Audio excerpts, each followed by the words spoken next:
Hello, everybody. Welcome back to Table of Geeks with myself, Jose, Emma, and Wicked Encounters from YouTube. If you don't know who she is, check her out. She's awesome. And subscribe to her. She's so close to 1,000. Get her to 1,000. Do it. You know you want to. But today we're talking about Avatar the Last Airbender. One of the best, I would say, animations ever on Nickelodeon ever. Fight me if you disagree. I can't think of anything better than it, to be honest. Nickelodeon? No. Yeah.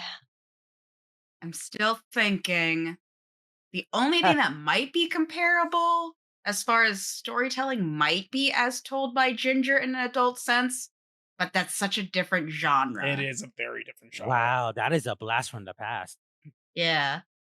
90s cartoons, they like Nickelodeon knew what they were doing back then. Yeah. Let's be Mhm. honest. They did. But They did. we gotta ask the most important question for everybody. So we're gonna do this all at the same time. Whenever I say go, I want all of us to say your favorite nation. So 3, 2, 1. Wait. Yeah. On three or three and then go. On go. 'Kay. 3, Okay. 2, 1, go. Earth. Water tribe. Water. Oh shit. Oh, that's a little intense over there.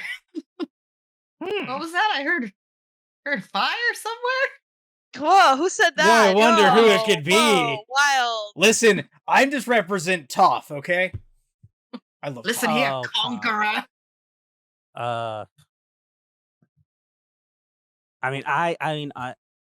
I'm always water, no matter the franchise. I am always water. That's because you're Puerto I Rican. tried to Tell me I'm wrong. elaborate, please. Because you're from an island. You like water. Okay, valid, I guess.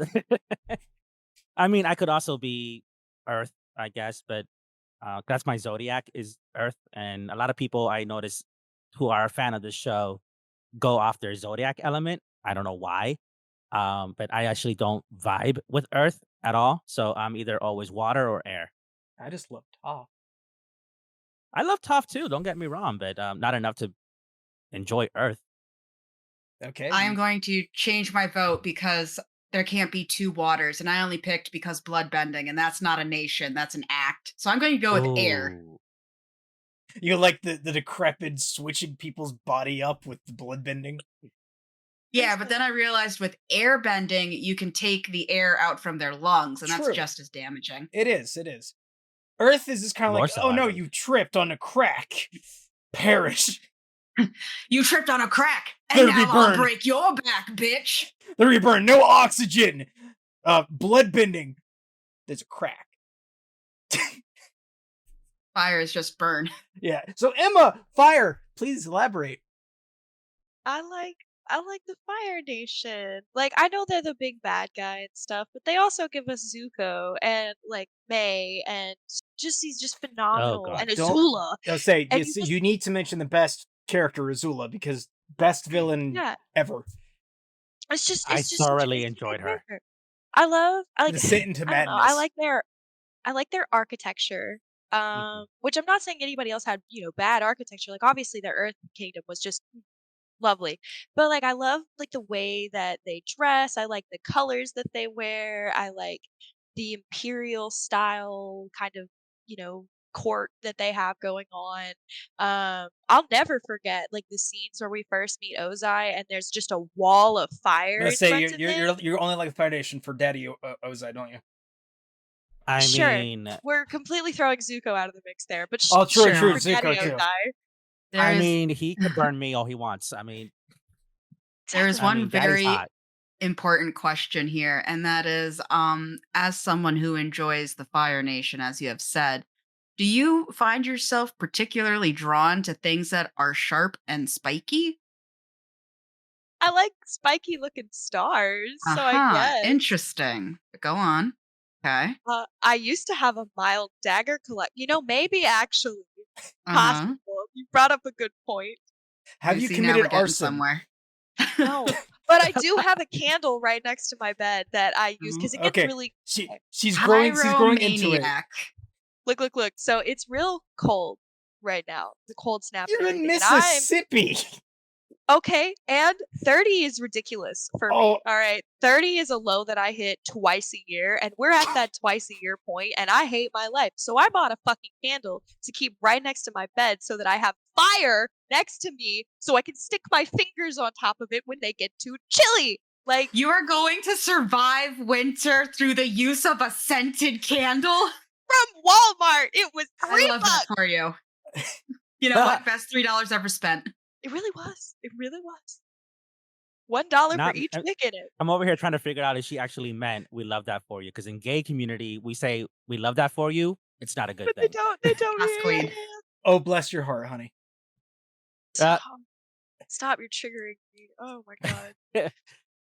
So, all right. So, Coots, is the reason you chose Earth only because of Toph? No, I found the entire storyline of Bossing Say very interesting, and then from a historian aspect, that is something that happened a lot in history, where there's no war outside of Bossing Say, where the citizens become just brainwashed into believing this lie that they're told repetitively. I love the whole Bossing Say. Like, that was one of my favorite settings, and the whole them taking it down. I love that whole arc in Bossing Say.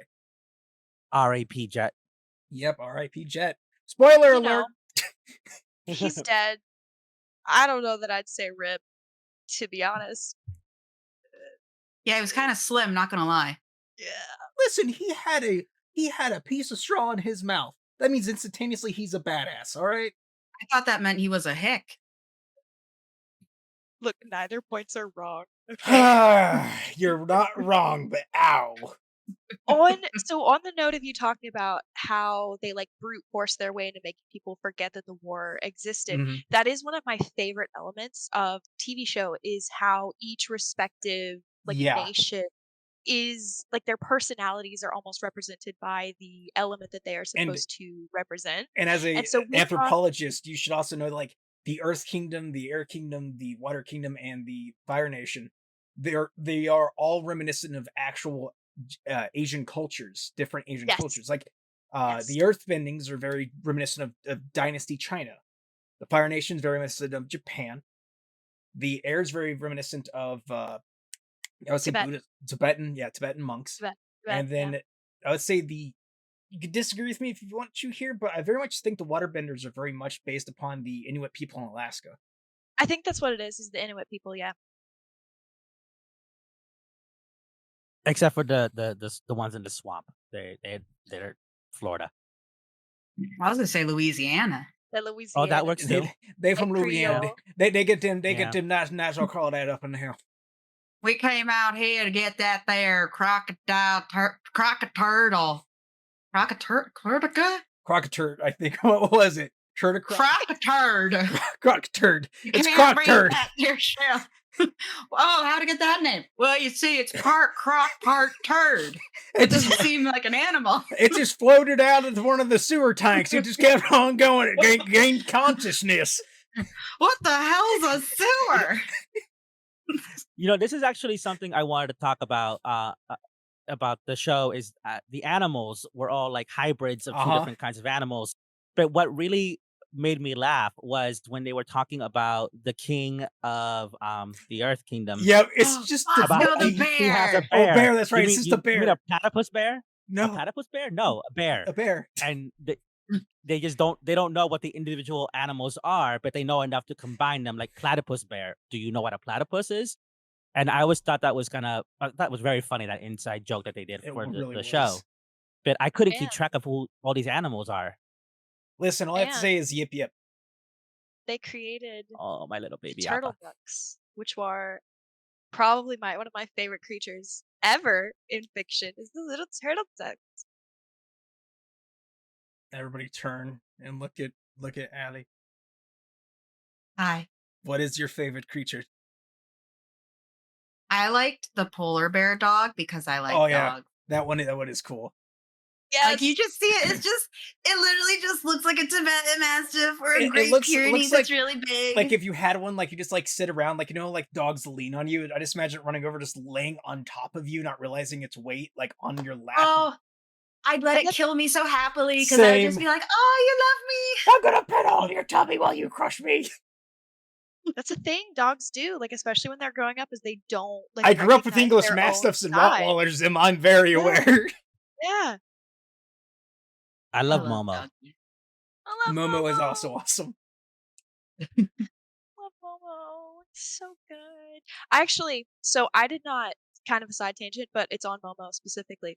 I did Mhm. not get to watch Avatar the Last Airbender growing up. I actually saw it for the first time, like, I think 5 or 6 years ago. And so I have a baby sister who is 13. And so we were hanging out and I was like, hey, do you want to like watch this TV show with me? She's like, sure, whatever, throw it on. And I threw on Avatar. Her favorite character is Momo. Aw. Aw. Nice. I mean, how can you not love Momo? I mean, he got in the way a couple times, but he was just adorable. So you must forgive. That one episode where it was just all him was adorable. It was sad, but it was adorable. And you want And you know what? sad? Think about Appa. Yes, I was just gonna say, no episode filled me with more rage than Oh the yeah. one where we see him in that circus and that guy is whipping him with Mhm. fire. I wanted to reach into my screen, take him, rip his heart out through his asshole, and just kill him because he hurt my baby Appa. You want to Like, I'm commit sorry, bloodbending to the extreme. I would do it. I'm against bloodbending, but I would do it just to save Appa. Rip it I out, want this to pull commit down murder. out the ass. Like, just straight murder. Fuck Mhm. bending. I just take a knife and go to town. Like, I'll Excellent. create one out of ice and just stab him with it. Let the No rage evidence. consume you. We're using Ice Dagger from D&D in this episode now for Avatar the Last Airbender. I was thinking more Mortal Kombat, but that's fine True. too. Get over here. That scorpion, but Oh, whatever. true that is. Listen, that's like the best line in Mortal Kombat, all right? Is it the only one you know? No. Okay. I know one more, and it's fatality. And that's all I There you go. Friendtality. Fatality. Friendship, yes. All right, let's But- get off Mortal Kombat because that needs to be a whole different episode because I will talk way too much about my favorite character in Mortal Kombat. I guess we know our next episode now. Fatality. So, with Avatar, what was your favorite episode? Starting with Jose. Oh, okay. Well, I actually didn't start watching Avatar until late last year, and I just finished it like a week ago. I was watching it casually, and then I said, when you guys said you're okay with doing this episode, I'm like, well, I gotta binge watch it now. And my favorite episode, I would have to say, probably a basic answer, was the finale. Just that fight between Aang and Hot Daddy was just amazing. I mean, when he ripped off his shirt. Sorry, back on topic.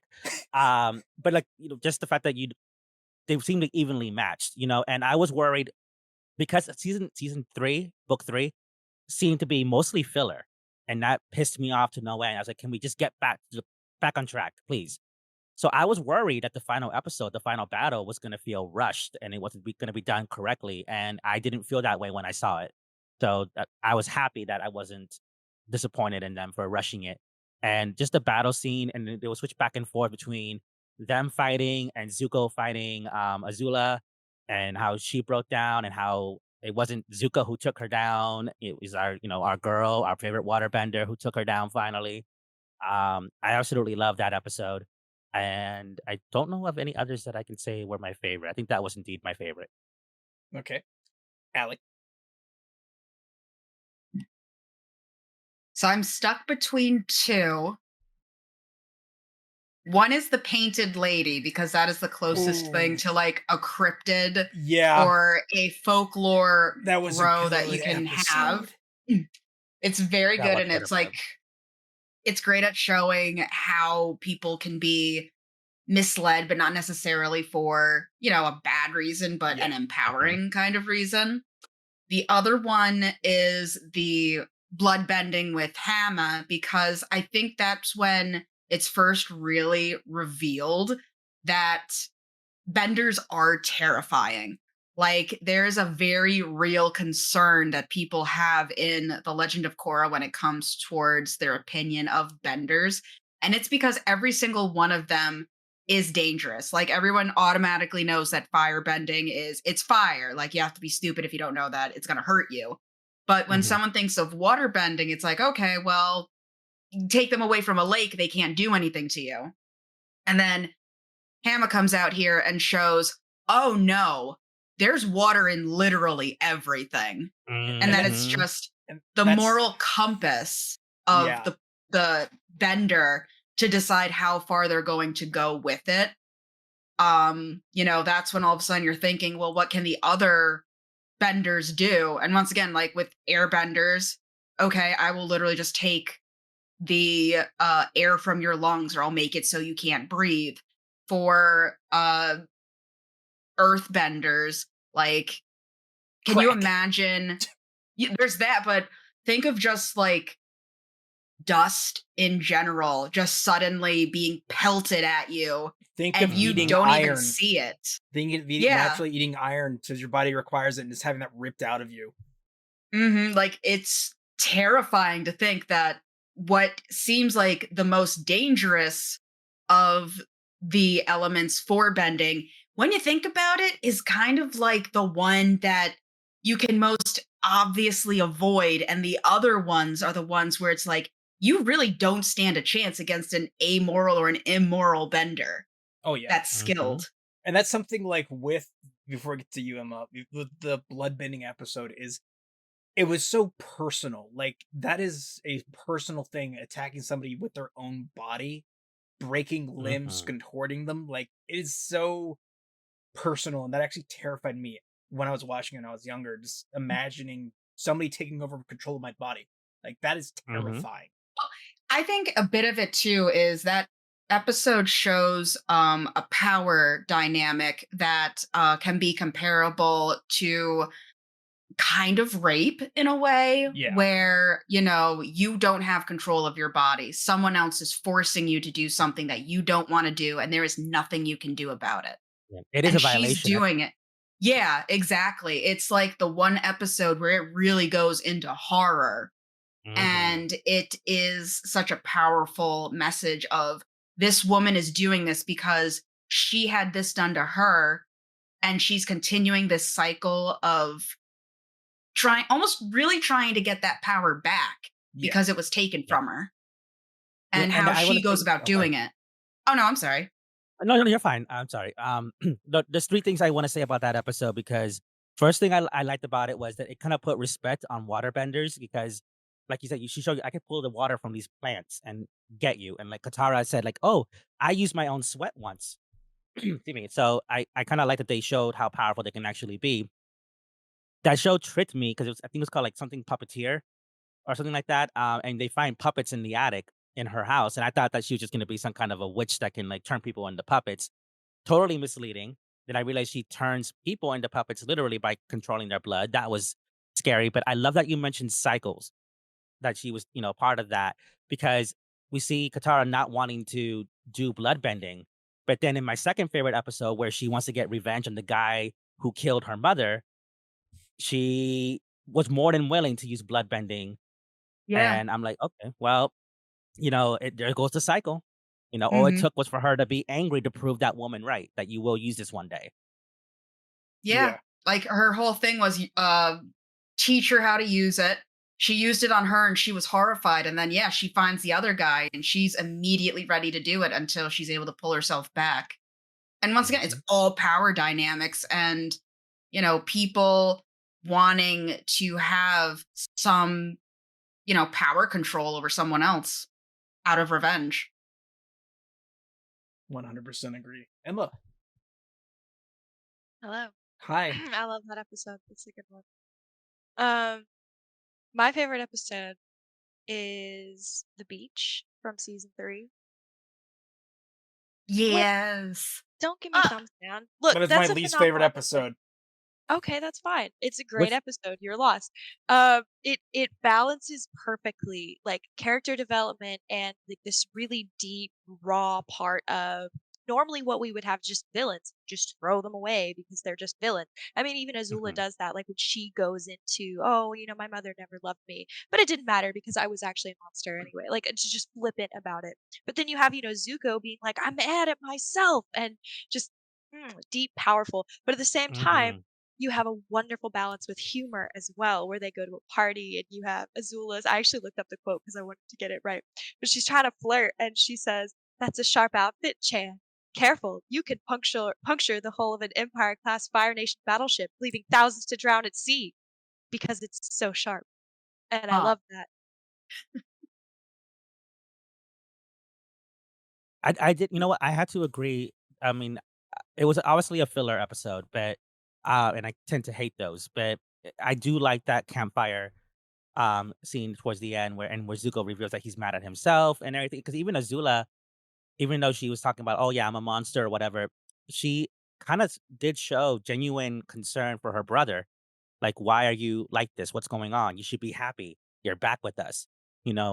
So I did like the character development in that episode, but it for the most part, I don't really like filler episodes, but in season 3 seem to be mostly that.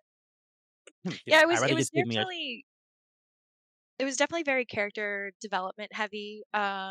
It also did a really good job of separating Azula mhm, from the other three firebenders, where you get to see them have a raw side, and she is like, why do you feel like that? No, like to Ty Lee, she's like, well, you just want attention because you never got it, and then Ty Lee like goes into that, but Azula is mhm, just very dismissive of why she feels, and it very much like I feel like secures her as the one villain that you don't really wanna root for, but you're more I guess you're more persuaded to adore the characters of Ty Lee and Mei and Zuko. I think do an you important thing for that episode, though, while it can be viewed as filler, and I agree, a lot of that season was just like filler episodes, the beach does a really important job of showing that all of these characters are just teenagers. Yeah. Like mhm, they're flirting, they're going to the beach, they're going to a party, they're kind of weird, and um it shows that Azula is very clearly suffering from a mental disorder because she is still very obviously a kid when it comes down to mhm, it. And she's dealing with something. And you can start seeing the cracks form when she mentions the mother and then she puts those walls back up. But from that moment, you can see the cracks just keep on coming. And she's mhm. a villain, but more so because of the standards, lifestyle, expectations, and a little bit of that disorder that she has. She's a tragic villain. Yeah, she's still very much a villain, and one where it is very difficult to root for her, but you can see how she was created in a realistic manner. And all the same time showing how these characters who act so mature when they're going up against their enemy are kids. They're kids. Mhm. It's the stakes of the world On lay on kids. Aang and Yeah. Katara and Sokka, and Zuko and Azula is, the stakes of the world by, extension. And yeah, they're just kids. They're literally just kids.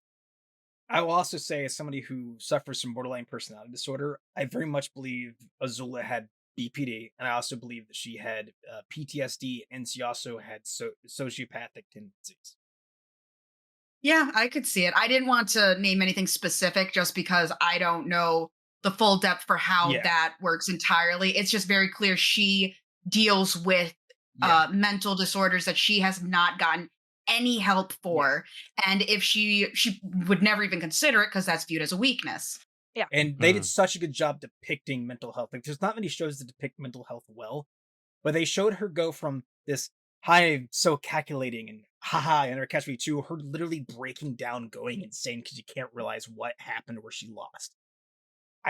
That's Mhm. such a I love that. I love that about that character because for someone like me who whenever I feel like I don't have control over something, I tend to freak out. I get anxiety from it. And I kind of see that in her as well. I noticed that when she really started to crack down was when she was really getting what she wanted. Her father just declared her the new Fire Lord, and you would think, okay, I'm here, I made it. But I think with her, because of all the stuff that she obviously was thinking about, because she mentioned in the beach episode her mother, and then she quickly like put the walls back up, like you guys said. Like, oop, didn't mean to show you my humanity. But she's so laser focused on capturing her brother defeating the Avatar, doing this, doing that. There's always something to focus on and move towards that she doesn't have to focus on all the other scary stuff behind the wall. The moment she gets what she wants and she doesn't really have like any more of a set goal, you got what you wanted. Here's your crown. That's when she kind of doesn't have anything really to laser focus on. And that's when she's like kind of forced to focus on herself and she can't handle what she saw behind her own wall. And that, she started getting rid of everybody. Her, the I forget what they were called, the organization, the soldiers that she got from the Earth Kingdom. She got rid of them. She banished them. She banished that one servant who didn't take the pit out of her cherry. She got rid of those two old ladies who were like her biggest supporters. She got rid of everybody because she was so afraid that they were all going to betray her. Her paranoia was showing, and I think it's funny that it wasn't until she got what she actually wanted that she broke down. Um, I also another part of that too is that when Fire Lord Ozai gives her Fire Lord, Hmm. it's essentially like it's almost like a pity gift. Like here you go, here's just Fire Lord. I'm gonna become Phoenix Lord, and I'm gonna rule over the entire world. And it's still Hmm. her, even though it's this thing that she's wanted and vied for and gone for and given so much for. It's given to her like it's nothing. Nothing. You're just Yeah. Fire Lord now. It was only given to her after the role's importance was diminished. Yes. Because now you may be the Fire Lord, but I am the Overlord. Yeah. You still answer to me. So yeah, Congratulations, you're that's baby kind of stuff. Hitler, but I'm grown up Hitler. Congratulations, baby Hitler. No. Oh There's no. a So lot of trigger warnings that we should be giving in this episode. I noticed. so with me, I want you to form in your head the idea of what you know about me. Ellie, I'm sorry you know the least about me.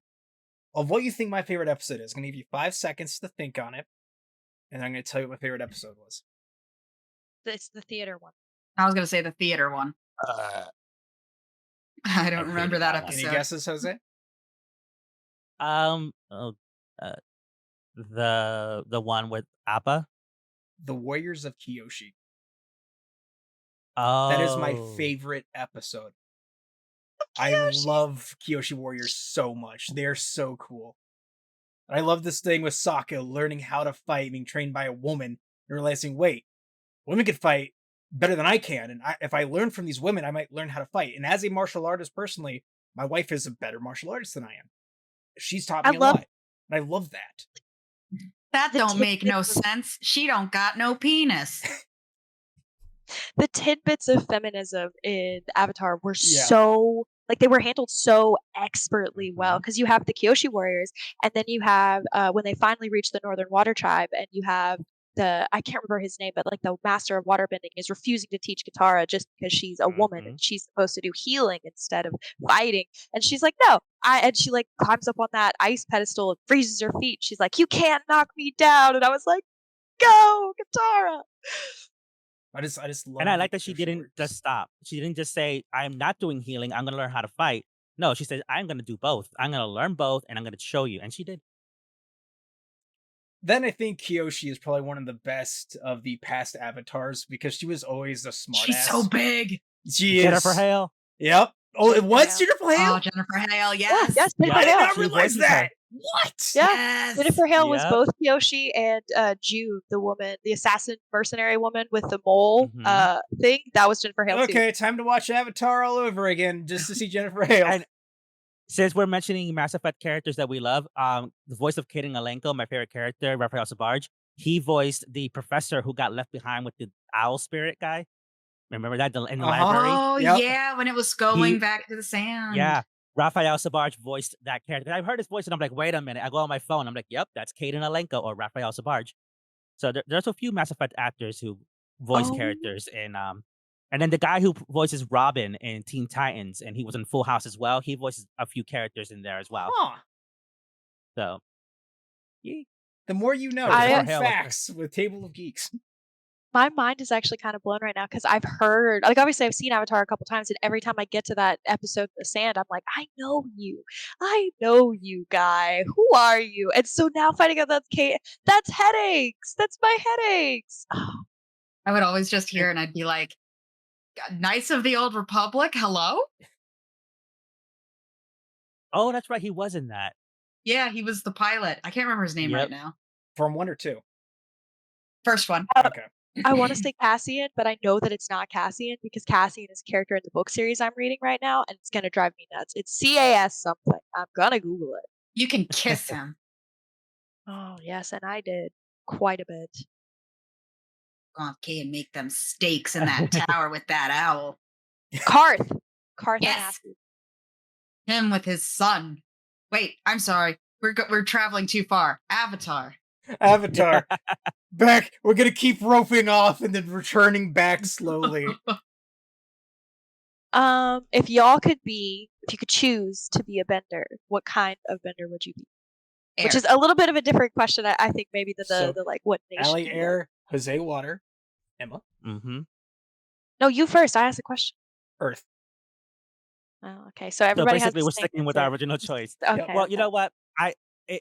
To give an answer to your question instead of all of us saying, well, the same nations that we chose, I would go with air as my second choice. Please don't hurt me, Ali.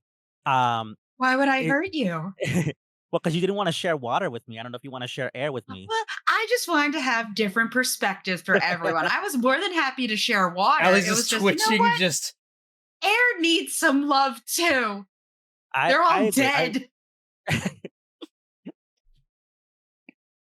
That is sad. And I find it funny that the air tribe or air nomads were the only ones where everybody that was there was a Was bald? bender. Like, Oh, yeah, well, and that.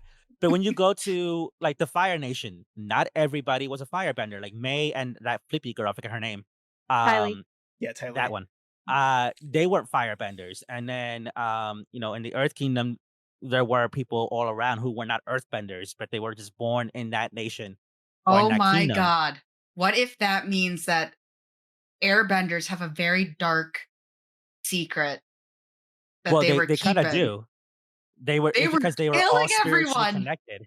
Oh, Yeah, it's because each air nomad was taught to be connected to like the spirit world to like have some kind of connection. Though that's why they were all airbenders. But the other nations didn't really do that with their people. You either were or you weren't. I'm just I thought they imagining. were killing everyone. I'm just imagining That wasn't. the air temples just be like, all right, everybody, it's time to commit mass genocide once again. Well, no, it's like that situation where it's like you see Rafiki holding up baby Simba, and it's Grandmaster, what's his name, and he's holding up the baby. He's just like, yeet, off the cliff. You're gonna fly and become an airbender. You're gonna sink, bitch. It's like the Spartans didn't back in make ancient it. Greece. It's like, you look deformed, yeet. Well, try again. Rub those bald heads together. Get to work. I mean, I love the air nomads, or at least the idea of them, because R.I.P. But did you guys notice that there were no female air Yeah, they were. nomads? At least, were there? Yeah, I didn't one see of any. the last Avatar that was Oh, an airbender. She that's had right. a bald forehead, so she kind of looked like an old rock star that had the obvious male pattern baldness, but she had the horseshoe. No, I remember that. Yeah, you're right. Because she was Aang spoke to her when he was trying to figure. He had that conflict of should I kill this guy or not. And everyone You're said, right. I was yeah. wrong. Yeah. There's Oh, Murder his actually ass. Oh shit! there's actually a I'm sorry to cut you off, Coons. You're good. There's actually a theory that Ty Lee is descendant of the air nomads. Not necessarily an airbender, but an air nomad, because her and her family talk about how they've always moved around, and that's always just kind of like been a thing that their family does. And then the biggest like tidbit in the theory is that she has gray eyes, and nobody else in the series except for Aang has those color eyes. Because she's not a bender, so like Coincidence? Well, I guys notice. Yeah, and if you notice, everybody from the Fire Nation has very like sharp features, and hers are kind of baby like, almost like rounded. Aang. Yep. Yeah, And her whole thing is like her flexibility and like moving like the wind and like being lithe and whatnot. So yeah, that's a big theory with Tylee. I like this. My thing I wanted to say is, if you disagree with me, tell me. But I think the scariest thing in Avatar was Ko, the worm that Yes. steals the faces. That Oh, episode yeah. was so creepy. Well, I'd be screwed. I thought his thing was if he's They just- one of they his just show main emotion. goals. Yeah, but like Yeah. his main goal was to take the Avatar because if he did, they could never come back. Yep. Yeah, it's But pretty the fact that messed up. you can't show any emotion. You show Any. any emotion, he takes your face. I be screwed. Yeah, I have no self control when it comes to my emotions. So, yep. See, I'd be good except for humor. The only time I had to just keep a straight face with everything, but with humor, I'd just go, and then I would be Oh, that's an screwed. emotion. Yep. Emma, what about you? Would you enjoy smiling and having your face stolen? I'd be fine. 100%. Take my I'm face, I'm boo. It's all right. Well, as long I as you can no, enjoy it. I don't I think I would be I'm an actress, so and then number 1, number 2, I'm also autistic. So I'm very good at willing I'm my double face prepared. into Yeah, exactly. I genuinely feel like I could handle it. Like I would go and I would be completely neutral and nothing would change and I would have a monotone voice the entire time and I would be perfectly fine. It's like, oh, I You don't have to may fake social interactions. Yeah, no, literally, like I just talk and be talk. I do think like similar to how with Aang, how he was surprised at one point, and so his like eyebrows raised as he got surprised. That might get me if Ko threw something like that, but for the most part, I think I'd be he may I'd be best your I'd be dead. acting, but he'll never get past the autism. fine. Can't beat I the see tism, that you baby. are both an actress and on the spectrum. I too partake in the AA meetings. Yeah, Autism Anonymous. autism. Oh, that'd just be a bunch of Wow. people meeting up in a like a gymnasium, but nobody's talking to each other. Yeah. Yep. No. Yep. You have Don't the people come in ADHD costume? kids who come in too just to have the autism kids talk back to them. They'd say, "No, they're too loud." Oh no, run away. That sounds like a convention I'd go to. Like the lights are kind of dim. Listen, I'm ADHD, so like Yes. you have autism, that we've like been friends for 11 years, so we just naturally just like, oh look, we're best friends because we're both on the spectrum somehow. Life is a spectrum. It is a spectrum. Yeah. Yes. Unfortunately, it's not all red because it's my favorite color. Ew. And What? I yet, love red. you are not Fire Nation. No, I'm not. Yes. Because You listen, will wear your green and you will like it. listen, green used to be my favorite color when I was a kid. But the reason why I want to be Earth is the fact of, you know how Toph could sense everything from the Earth, like the footsteps is everything. Like, she can sense the Earth underneath her feet. Like, as a huge lover of nature, I find that so cool to be so in tune with Earth itself. That's why I love the Earth Nation so much, because it's such a strong, compelling thing to me, because I do nature photography. I love nature, and that idea and concept of being able to feel the Earth underneath my feet and everything around it is just so cool to me. Let me Here's a ask you this. question. Oh, you go Go ahead. first. Okay. Ah. Thank you. So I wondered this because usually I play a lot of games or read a lot of media where the elements are, an important thing. Why is it that with the Fire Nation firebenders they can shoot lightning, waterbenders water, ice, steam, blood? Why is it that earthbenders can't control plants? When in the one episode when they were in the swamp, I thought that this person was secretly an earthbender because he's controlling plants. But no, he's explained, I'm a waterbender. I'm just bending the water that's inside the plants, kind of like, blood bending where you control what's inside.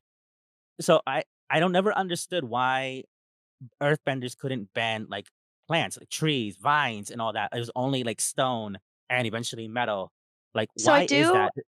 I do actually have a theory for that. Okay. With water specifically, water is kind of implied to be like life, which is why they can do Mhm. healing. With plants, because they are living creatures. I mean, also like just on a cell level, like they suck in a ton of water. But because they are living creatures and the water tribe almost has dominion over living things, everybody else has a dead thing or a non-living thing. I do think it makes more sense that the water tribe gets the Organic. plants. Yeah. You saying the Earth ain't living? Yeah, no, you're Uh, inorganic. Well, yeah, inorganic. Inorganic is a good way to say that. Okay, rocks are not alive. I'm Listen. sorry. I love rocks. I also Then love why were they rocks. pets? Exactly. Explain pet Why rocks does to me my then. wife collect rocks then, Emma, if they're not alive? And pet I them. Because have a then they theory on can't that. die. True. Personally, I do think that, rocks can hold energy to them, but I don't scientifically believe that that would classify them as an organic or a living thing. Listen, I will hug my rocks. I mean, I I'll do earth- like that theory. 'Cause it was killing me, Emma. It was killing me not knowing why earthbenders, because plants, even though I like what you said about it being why it's cut to water, in most franchises, earth includes both plants and stone. And I was just wondering why that wasn't a thing. And before I go to my next point, Ali said she wanted to say something. I can't remember the first thing, but now a new thought has cropped into my brain. All right. So you got an earthbender and you got a firebender, both on the same, like, hey, yo, I'm best of the best, fight me, mate. And they both said, bet. You get lava. Who controls it? Ooh, that's so technically Earthbender. lava. Yeah, is just melted stone from how hot it But is. but it still causes fire. It, And they actually work can. off of heat. maybe both Well, of them I think can. the earth. Well, no, I think the earthbender, because I don't think the firebender will be able to actually move the lava. What the earthbender can. However, let's say the earthbender is shooting that lava at the firebender. The firebender can remove the heat, causing it to solidify, and now the earthbender Obsidian. can still move it, but it's going to be a pause there between it becoming less hot. That it's going to give the firebender a chance to kind of like move out of the way. I think that the firebender will control the heat from it, but lava is just melted, overheated rock. So I think actually in Legend of Korra, the the one brother is able to do lava bending, and he's an earthbender, if I'm not mistaken. Yes. Well, Cora, it looks like you've bested me once more. I have been bested again. So speaking of bending and different kinds of stuff, what is something that's not water, earth, fire, or air that you would love to be able to like manipulate? Like someone gave it a good example, and I can't remember what the hell it was. Um, I can't think of it. But anything other than that you guys would like to be able to manipulate, if you can think of something. I mean, I think everything's Puppies. kind of connected to those four elements. What? Puppies. Puppies. I want to be a puppy bender. bending. Just to bring puppies to me. That No, just sounds- I I'm don't hoping like, they're I rubber like that. balloon. like, You just like shoot your balloon hand animals. out and puppies start flying. Yes, what are you gonna Oh, do? no. Are you gonna hurt the puppies? You can't. You will fall to their cuteness. Okay, but now Somebody- you're bankrupt because you have to Shit! feed them. Somebody says to you one time, Coots, it's raining cats and dogs outside. You just look at them deadpan. Just dogs. It's just dogs. It's But just you know your puppies. wife will be a cat bender, so Yeah. Oh no. With how she's been with our dog now, I'm pretty sure she'd be a dog bender too. I know what I want. What do you oh want? shoot. I want Wi-Fi bending. Yes. I could have the best signal ever, or if someone pissed me off, I could remove your Wi-Fi and there's not a damn thing you can do about it. Go ahead and call tech support. They can't help you. You're just playing a game, somebody pisses you off, you just bend their Wi-Fi just to shut off. Go in the kitchen and make me a sandwich. Fine, but I'm taking your Wi-Fi with me, Billy. Oh my god, that's so evil. Oh, it's I so was gonna go with good. I was gonna go with mind bending, like just like I'm not gonna manipulate your blood to control you. I'm gonna control your mind. That precious memory that you had that gives you all the warm feels, gone. I probably would be evil if I had these powers. That's why I'm saying that. This is yeah, why I befriend you. Just I- like remove the PTSD, please. Anxiety, bed terrors, night terrors, gone. I would pick light and darkness. Like the Ooh. actual radiance of something. I think that would be really cool. You could burn people. Excellent. Radiation. Yeah, no, really. Like you could, Yeah. I mean, like it could be like a whole like spectrum of things. Like you could have a rainbow, you could have Northern like Lights. concentrated Yay. light that sets things on fire. You could blind people. You could could blind freeze them with them. darkness. Like imagine you're in a really awkward conversation and then you want to leave and you hate what's happening and then Just- shadow just falls over everything, and when the shadow disappears, you're gone. You just Like, sit oh. there with like your significant other, just like, man, I really wish I could see the northern lights. You, all right? Yeah. Northern Lights. I Or got if you. you're on a date and it's just going badly and you're just like, oh no, who turned out the lights? Now It's like, darkness well, and goodbye. You're stuck in traffic. That red light looks green to me. It's literally like bending the light, like changing. Yeah, I think that'd be cool. you forget to change it back, and there's this one guy who's like, I've been here for 45 minutes. I'm so late for work. Hey, boss, I'm sorry. This light hasn't changed for 45 minutes. You're fired because I don't believe you. I will take a video, man. I will take a video. I have to pee so bad. You don't understand. The cops come and like they get like the people to go up on the tower that's looking at it, just like, we can't figure out why it's not changing. We can't get the metal to go back up. It's like we don't have any idea. You're just sitting there, like 2 days later, it's like, oh shit, I forgot to turn the light back on. I think I know a good one for Coots. Other than puppy bending, of course. I think sound bending might be a good one for you. Yes, I can actually hear people like left ear. Ha, yes, now I hear you. That would be such a good way to annoy people It too. Like would. if somebody was like being really obnoxious, you just like slowly turn their volume down, and then everyone's like, "What'd you say? What'd you say?" Until they lose their train of thought. Sound editing for me would be a lot easier too with this podcast if I had sound editing like, shwoop. All right, all that white background noise and static noise, all those they're all gone now. Look at that. Yeah. I don't have to spend 10 hours in audition editing out all the and all the long awkward pauses that they don't get to hear. You want to go for a voice acting role? Sabotage a competition. Their voices sound horrible. That's such a good idea. Just walk in, just like, what are you auditioning for? I'm auditioning for a pirate. Okay, it's like Matthew Mercer walks in. It's like, yeah. Matthew Mercer's like, I don't understand why I can't do it. I walk in. I mean the pirate James. Well, you're not that good. We're the best person we got. Thank you, matey. It'd be like Phantom of the Opera, where Madame Carlotta goes on stage and the Phantom gives her like a special throat spray, and she sprays it, and then suddenly she can't sing anymore. Oh, pepper spray? Yeah. That's a good movie. You should watch it. It is a good movie. I've seen it. So we all talked about the powers. I mean, obviously that's what draws a lot of people in. But obviously it was the characters themselves that kept us watching. 'Cause otherwise it would have got boring real quick. So what is a character from Avatar that you kind of relate to, or like you really, really enjoyed?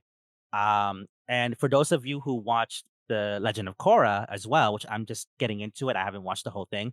Do you feel like the character from Avatar that, do you like their fate that you find out about in Legend of Korra? Because we know that what's his face is dead. Katara's brother, forget his name already. Sokka. Zaka, he's dead in Legend of Korra. Sad. But who's a character in Legend of Avatar? Sorry, Legend of Avatar. Avatar the Last Airbender that you really related to? It could be a main character, side character, the cabbage guy. My cabbages! Oh, your mic peaked out.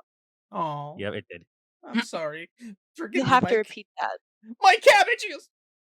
I was so tired of that guy. I love that guy. So I'll go first, and I'm gonna say I feel like it's a very obvious answer, but I really liked Zuko, and obviously because of the best redemption arc that, in my opinion, I've ever really seen, but also because there's a really big fan theory about how Zuko is autistic as well. He doesn't understand social norms. He very much struggles to find his place in the Fire Nation because he is deeply empathetic, which is very autistic as well. He there's one scene specifically where he's talking to his mom, and he's with the turtle ducks, and he says, "Hey mom, you want to see what Azula does to the turtle ducks?" And he throws a rock at them, not really realizing that that's cruelty. And when his mom kind of shames him for it, she's like, "Oh my god, don't do that." He's it kind of clicks in his head. He's like, "Oh, maybe that wasn't a good thing to do." And then with his redemption arc, where he is struggling to determine what he wants, not just this face that he has to put on, this mask that he has to put on for the world, for his father, for his family. That's also mildly autistic as well. So that's so there's a couple good reasons why I like Zuko, but that's one that I do kind of feel like I relate to him a lot in those ways. Since you love him so much, let me ask you this: how did you react when he was finally reunited with his uncle? By the way, one of the best uncles in Yeah, all Iroh media, in is my opinion. Yes. Um, but like when he was talking to him and apologizing, and he wasn't expecting his uncle to forgive him, his uncle just grabs him and pulls him into a hug. And I'm not crying, you're crying. Like, how did you feel during that? Because like like you said, like he doesn't pick up on social cues, which you said is very much like being on the spectrum, and he could not understand how his uncle just forgave him like that quickly. Yeah. Yeah, he was very much expecting that Fire Nation type norm, and despite that, he chose to be vulnerable, which is something that he had to find for himself, and he was like, "I'm sorry, like, I don't expect you to forgive me." But then his uncle did, and it was almost like an affirmation for him that he gets to be who he wants to be. I was sobbing. I sob, I swear to God, just Hmm. about every single time he comes on screen. Uncle Iroh comes on screen. I love Ah. Iroh. Yep, All right, who's next for this question? Allie. Well, initially I was going to say Toph, but I think that's going to be Coots' character. Maybe. So I will actually continue the Uncle Iroh love because he had his entire thing was he was supposed to be the Fire Lord, Yeah. and Mm, then he stepped down because once his son died, he realized this wasn't what he wanted, and mhm, he made it a goal to really learn the other cultures and what they really like offered, to where he helped Zuko in so many ways that Zuko didn't even realize it. Like when he taught him how to breathe, so he was able to get through the water tribe. And then later on in the prison, he's the only one who's able to keep his flames because of that breathing technique. Like he taught him so many like different things that when Zuko tries it, it doesn't work because he's trying too hard. He doesn't have that background that Iroh has, to where he's like, listen, I've lived a long life. I've made many mistakes, and I'm trying to teach you how to not make them. But the mistakes that you do make, we'll get through them together Now for drink as long some. as you'll have me. Now drink some ginseng tea. mhm. Tea make everything better. And he did get his little tea house. He I was so did. happy for He him. That's did. why I loved. That's another reason why I love the whole thing in Bossing Say is like I love the whole side story with their little tea shop. That was so good. That episode where they showed everybody's day and Yeah. that yeah, and it was Uncle Iroh's turn, and it ends with him going to the tree, putting the picture of his son, and having like a little bit of a Oh thing yeah, with him. And that I was was like, so sad. and you see him like the single tear come down. Hmm. I was like, I want to jump into this screen. I want to hug you right now. I want to Yeah. jump into the picture, Mary Poppins style, and just hug you. Like yeah, and because I was very much on the thing, like, yeah, okay, you're a good guy now and stuff, but you led the armies of the Fire Nation. You destroyed so many lives and stuff. Like, is this enough of a reason to call you a good guy? And then you realize later on that he did try to do some good. Like the dragons would be completely extinct, but he lied and said he killed the last one so that those other two dragons can survive. So you realize that even before his son died, he had a bit of a conscience to him, which is a rarity in the Fire Nation. And that's why I kind of like how he saw that in Zuko, but even more so. And he kind of was trying to get him to be better than what he was. So Iroh was actually going to be my choice too, but I don't. I'm going to go with another one. I just have to think of it first. So Coots, could you go? Yeah, that's fine. So yes, my choice is going to be Toph. Now, am I blind? No, I actually have very good vision. However, the thing with me is I am very short. I'm 5'4". And most guys aren't 5'4". I got bullied a lot. High school, the army, everything I ever done, I've always been made fun of for my height. Aw. Plus the fact that I have 9 different disabilities now. And I've always had this thing, which I think Toph really was almost an influence for me growing up, was even though I am disadvantaged, I can use those disadvantages to help me rather than use them against me. I can use those to help me. I know that my ADHD makes me hyper focused, but with that, I can turn it towards like my hobby with D&D. I can hyper focus on that and build worlds and build storylines. With my BPD, that's very good for helping me do different characters because I have the borderline personality disorder. I'm very good at switching different things. I have a lot of things that I've used to my advantage rather than being a victim of my disability. I like that for you. Thank you. I mean, I do love the character of Toph, and speaking of characters that disappointed me in The Legend of Korra, um, because she was very much, I guess you would say, privileged in a way. Most people would say that about her because she was rich. Her family was rich, and she lived in this mansion. She had bodyguards and all that stuff, and but they didn't see that she was trapped. You know, she was very much anti-authority because of all the authority that she was exposed to. She didn't really get to have a life. She didn't really even have friends. You know, and to see a character like that wanted freedom and wanted people to be able to make their own choices and not be so oppressed, and finding to go on in Legend of Korra and find out that She became a before that fucking cop. she created the police. There was no such thing as police in that world. She created the police force, and they were very much, it was only metal benders only, because she invented metal bending. And it was very authoritarian, like they were like not letting anything slide. Then her daughter did something, and she used her influence to cover that up. And it's spoilers for anyone who hasn't seen it.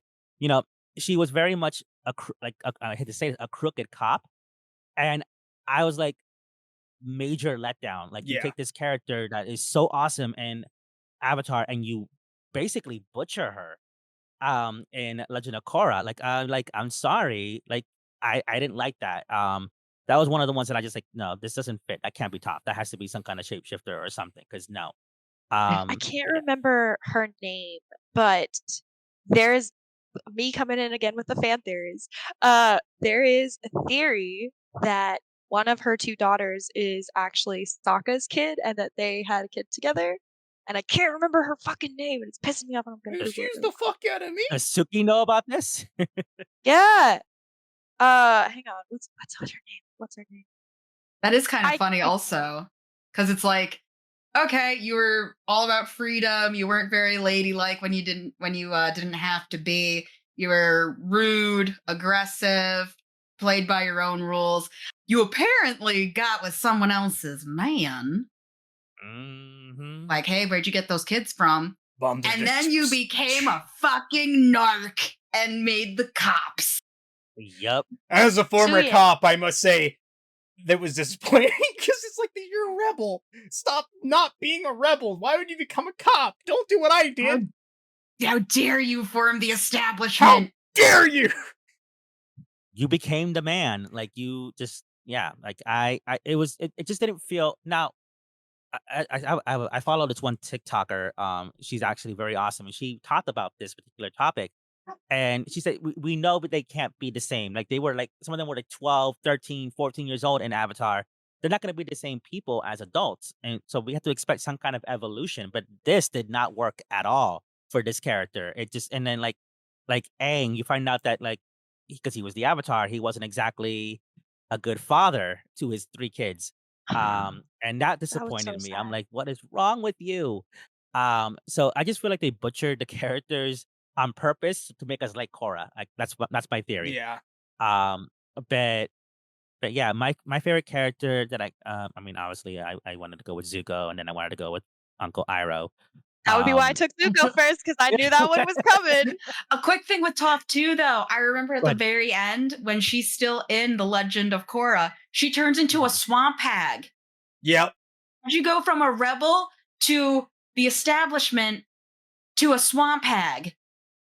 What has your life done? Who did I you love that for hurt? Who hurt you? A lot of people. A lot of people. That's who she hurt. She created the cops, and those cops were all over. Yeah, it was just, yeah. Well, my cops have Um, decided to commit authoritarianness. Well, time for me to retire to the swamp and become an old decrepit hag. Look, Time to go look, back to the good years.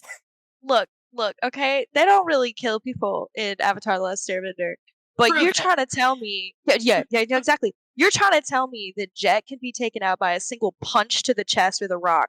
Top's over there flinging boulders and like squishing people in between rocks and throwing them in the ceiling and letting them drop. Like, you trying to tell me she wasn't murdering people at the ripe age of 11? Like, Hey, listen, kids can't kill anybody. Didn't you know this? It's The boulder scientifically very much impossible. disagrees with what you say. Children can't kill. I like They're how Jose's just like, perfectly innocent. I just want to talk. No. I'm reacting to everything I'm hearing. And wait, did you just quote the boulder? Yeah, the boulder definitely did just quote the boulder. Just the Quote thing the about the boulder. boulder. The boulder can get it. He's hot. But anyway. True. Don't Sorry. need a man with a brain. All right, the muscles Nope. speak for themselves. The boulder's Yeah, okay yeah. with this You got- decision. Put it in We're gonna reverse and you shape- back it up. We're gonna shake this earth, and you're not gonna use your bending powers to do it, okay? Oh Anyway. my. I've heard of an assist, but this is a bit intense, don't you think? The boulder needs something to hold on to. The boulder needs an adult. The boulder's in danger. He has no idea. Anyway. I see your Overall, boulder. Not really. There's not many Overall- characters other than Azula, I'm gonna say, because when we talked about her plenty already. But I love her. I loved her decline. You know, because we had characters that were women, female, and they were kind of like, you know, as far as skills and their importance, and they kind of rose above. Like Katara, like she could barely, you know, make a splash. And now she by the end of the series, you know, she was kicking ass, and she kicked Azula's ass. But Azula was like the opposite. Like he was this tough, independent, really self-assured woman, and she kind of just declined into utter madness. So I kind of love that development because you kind of see two different sides of it. And but like just she's the kind of villain that I'm happy that she was a villain. I'm tired of these people not letting villains be villains. Like not every villain needs a redemption arc. You know, just let them be villains, and that's what she was. She does not get a happy ending. I'm like, good. We need more of that. I'm tired of more recent shows having it like, well, we're not going to have them defeat the bad guy. We're going to teach them the power of love. No, let a villain be a fucking villain, and let it at that. So Azula, I think, is one of my favorite characters because she just got to be a badass. Did it cost her a lot in the end? Yeah, it did. But still, she still didn't say sorry. And I So- love how when she loses, like when Katara is able to, freeze her and slide through the ice and Mhm. wrap the chains around her, it's a victory. It's a triumph. It is them Mhm. saving the fucking world. But at the same time, we, the viewers, are left with this deep kind of sadness that this child is screaming and sobbing. The child is screaming and sobbing and losing their mind. And it's Mhm.